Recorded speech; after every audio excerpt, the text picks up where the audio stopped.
जो इरादे पुतिन के वो बहुत ही खतरनाक इस वक्त नजर आ रहे हैं। दरअसल पुतिन के इरादों को समझना आसान काम नहीं है। 4 देश ऐसे हैं जिन पर यूक्रेन के बाद रूस के हथियार तबाही मचा सकते हैं। ये वो देश हैं जो यूक्रेन के अगल बगल में हैं और अमेरिका के प्रभाव में हैं। जैसा यूक्रेन के मारिउपोल के मेयर की चिंता है, अगर दुर्भाग्य से ऐसा हुआ तो ये तीसरे विश्व युद्ध की तरफ बड़ा कदम माना जाएगा।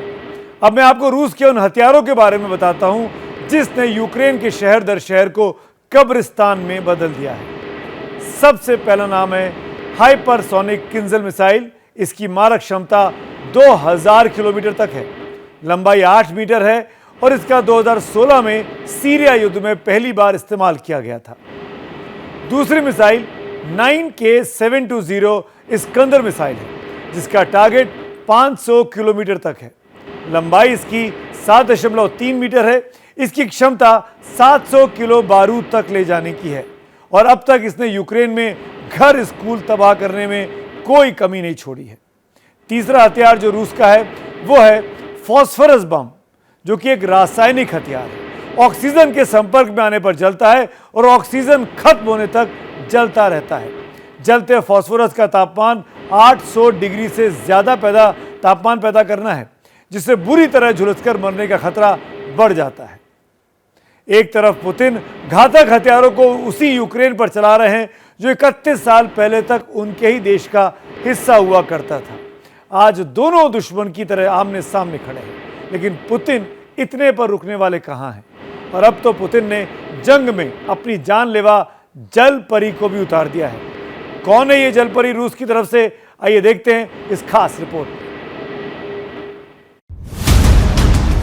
समंदर के अंदर रूस का गोताखोर सिकंदर।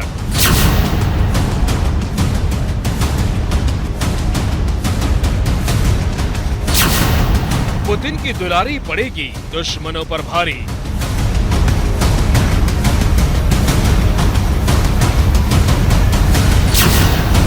जंग में उतरी पुतिन की जानलेवा जल परी।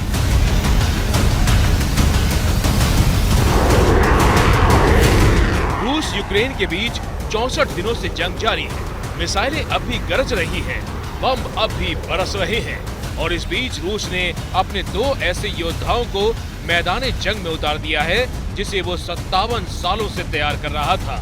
ये योद्धा कोई और नहीं बल्कि समंदर की सबसे शातिर, सबसे समझदार और सबसे होशियार तैराक कही जाने वाली डॉल्फिन्स है।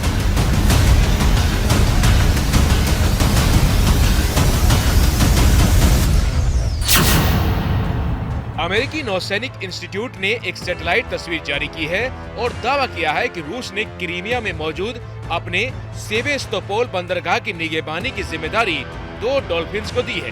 दोनों को फरवरी में ही सेवेस्तोपोल लाया गया था। दोनों डॉल्फिन का काम बंदरगाह के आसपास हर हरकत पर नजर रखना होगा।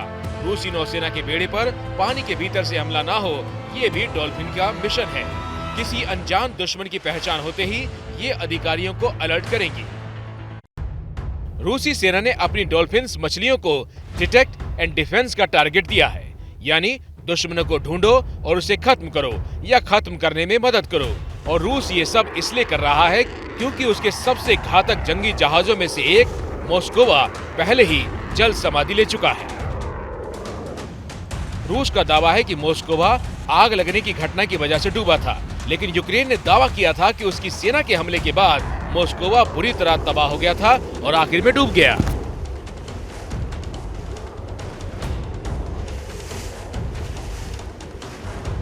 मुमकिन है कि रूस को शक हो कि आगे भी पानी के अंदर से ऐसे हमले हो सकते हैं, इसलिए रूसी नौसेना ने डॉल्फिन्स को उतारा है। डॉल्फिन्स समुद्री जीवों में सबसे समझदार होती हैं। इंसानों के साथ उनका लगाव गहरा होता है। जैसे कोई भी सेना अपने लिए डॉग्स को ट्रेन करती है, वैसे ही डॉल्फिन भी ट्रेन होने पर वफादारी से अपने काम को अंजाम देती है। रूस ने 1965 यानी आज से 57 साल पहले डॉल्फिन्स को सैन्य इस्तेमाल में लाने का कार्यक्रम शुरू किया था। शीत युद्ध के दौरान भी सोवियत संघ और अमेरिका डॉल्फिन का इस्तेमाल कर चुके हैं। एक रिपोर्ट के मुताबिक 2007 में भी अमेरिका ने 106 करोड़ रुपए समुद्री जीवों पर रिसर्च और ट्रेनिंग पर खर्च किए थे। डॉल्फिन्स 14 किलोमीटर प्रति घंटे की रफ्तार से तैरती हैं, इसलिए एक बड़े इलाके में फैले बंदरगाह की निगरानी इनके लिए चुटकियों का काम है। पानी के अंदर दुश्मन चाहे कितने भी कवच ओढ़ कर आए, इनकी नजर से बच नहीं सकेगा।